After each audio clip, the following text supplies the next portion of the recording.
Most people don't realize this, but your relationship with money was already decided before you ever held a dollar in your hand. And it has nothing to do with your income, your job, or how hard you try. It's hidden in your mind, buried in a part of you that doesn't speak in logic. Carl Jung called it the shadow. And until you understand it, money will always feel just out of reach. There's this quiet frustration that many of us carry. It's not the stress of not having enough money.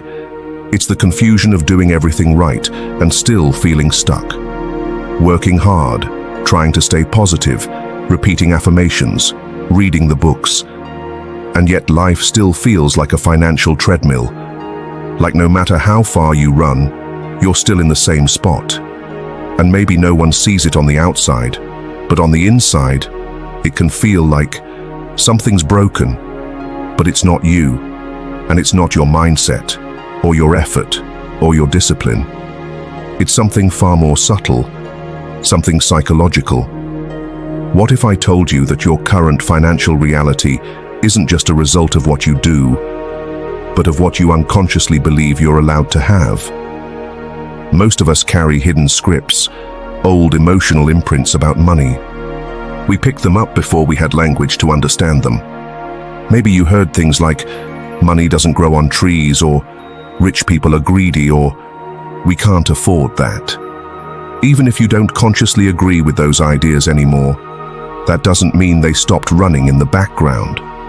Your shadow, the part of your psyche that holds everything you've repressed or denied, still clings to those beliefs. And if it believes money will disconnect you from love, make you unsafe, or turn you into a bad person, it will quietly block your ability to receive it, and you won't even realize it's happening. You see, this isn't about manifesting tricks or hustle culture. This is about integration, about healing the inner contradictions that push away the very thing you're working so hard to attract. It's about asking, what part of me believes I don't deserve abundance? And who taught me that? Because once you bring those answers into the light, everything starts to shift. If that speaks to something in you, if you're someone who's always sensed there's more to money than numbers and hard work, then stick with me. Because in this video, we'll go deeper into the hidden emotional roots of financial resistance and how to gently rewire your reality from the inside out. And before we go on, if expanding your consciousness and healing old patterns is your thing, hit that subscribe button. Fractal wisdom is your space. You're not alone in this journey. Let's go back, way back. Not to your first job or even your first time handling money, but to the silent moments you don't even remember, where your nervous system was learning how the world works. Because that's where your money story really began. As children, we don't learn through logic, we absorb. We don't need to be taught that a flame is hot. We touch it once and the body remembers. The same goes for emotions, for love, and yes, for money. So imagine being 5 years old, watching your parents fight over bills, or asking for something at the store and hearing, "We can't afford that," again and again. No one had to tell you money was stressful or limited. You felt it, and that feeling got stored deep down in your subconscious.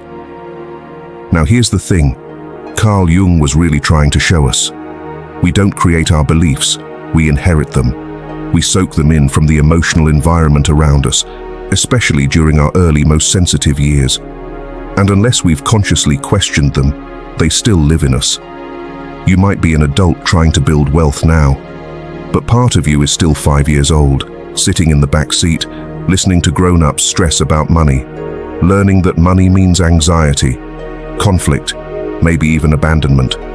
And so, years later, when money starts to flow your way, something strange happens.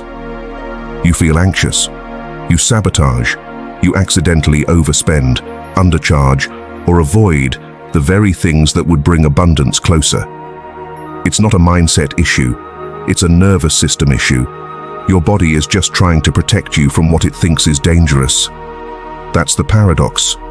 We crave freedom, but we're terrified of the unknown. We say we want overflow, but our subconscious only knows how to survive in scarcity. That's the map it's been following. So when you try to break that pattern, it can feel like walking through fog, like something invisible is pushing back. Carl Jung would say, that's your shadow, trying to protect the image you've built of yourself. The image of the good person who sacrifices, or the humble one who never asks for too much. But here's the truth. You can't grow past something you're still identified with. If a part of you believes being poor makes you good, or that suffering earns you love, or that asking for more makes you greedy, then abundance isn't just uncomfortable, it's identity-threatening. And your unconscious will do everything it can to pull you back to what feels familiar, even if that familiar place is struggle. That's why you can read all the money books, take all the courses, do all the mindset work, and still feel stuck. Because healing doesn't happen at the level of logic, it happens at the level of identity, of integration. Carl Jung believed the shadow isn't evil, it's protective.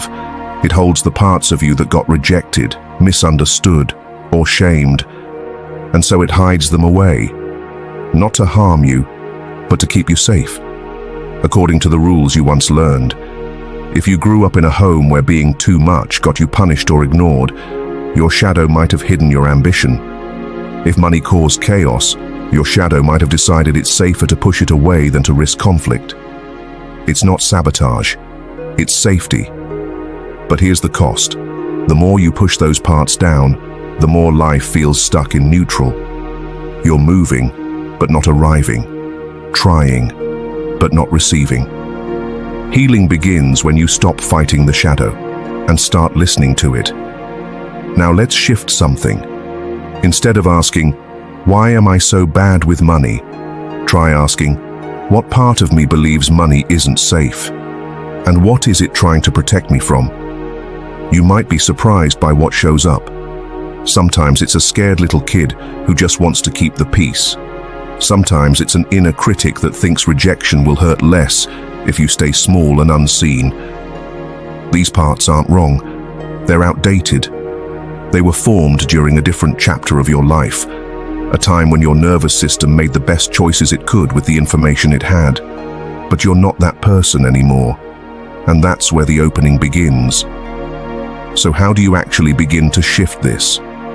It starts with relationship, not control, not forcing, not fixing, but curiosity, compassion, and presence.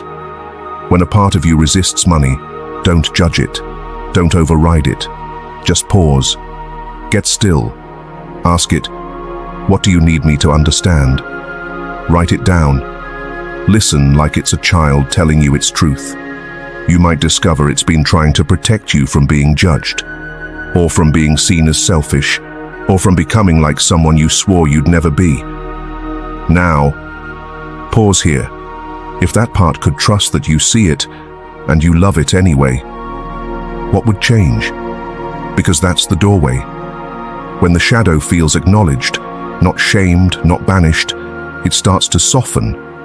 It starts to trust. And that's when transformation begins, not just mentally, but emotionally, somatically, spiritually. And now, we'll explore how to rewrite these deep inner agreements so you're no longer unconsciously pushing money away, but actually creating the safety inside yourself to receive it fully. Because the goal isn't just to have money. The goal is to feel safe having it, to feel worthy of keeping it, and to feel free in a life where abundance doesn't cost you your peace. Let's be honest. Most of us aren't trying to get rich just to count zeros in a bank account. We want what money represents: freedom, safety, choice, peace, the ability to take care of our loved ones, to rest without guilt, to invest in what lights us up. But here's the emotional truth. If we carry an internal agreement that says, having more means losing something, we'll keep ourselves just close enough to survival to feel safe, but never enough to feel truly secure.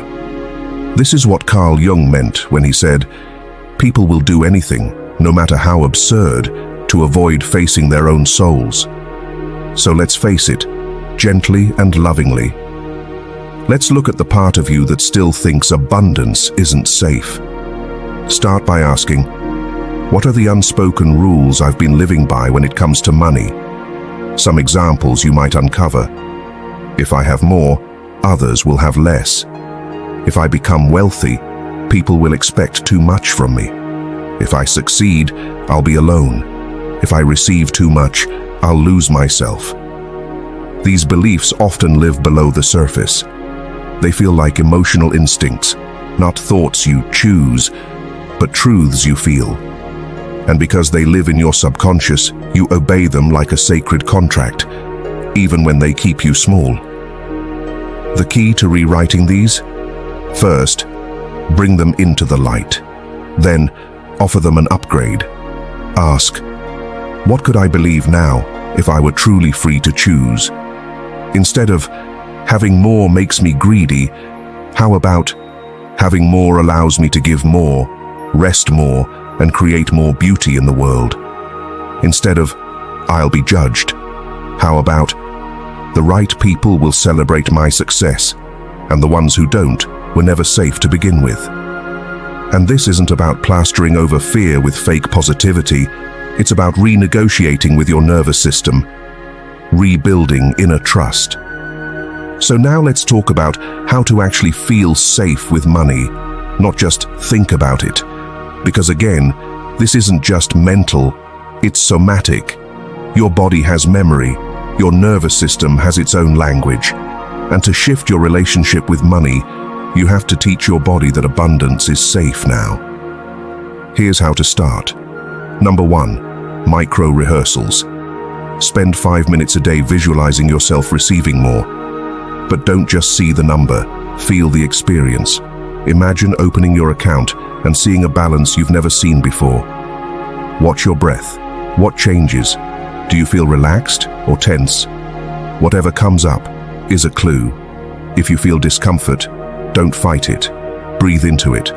Remind your body, it's okay, we're safe now. This is how you rewire from the inside out. Number 2, relational healing. Talk to the part of you that's scared of money. Yes, literally. Ask it, what are you afraid will happen if we succeed? What would help you feel safer about receiving more? Is there something you need me to release or forgive? Give that part a voice. Write it down. Listen. Then gently offer a new message. Thank you for protecting me all these years, but I'm ready now. I'm safe to grow.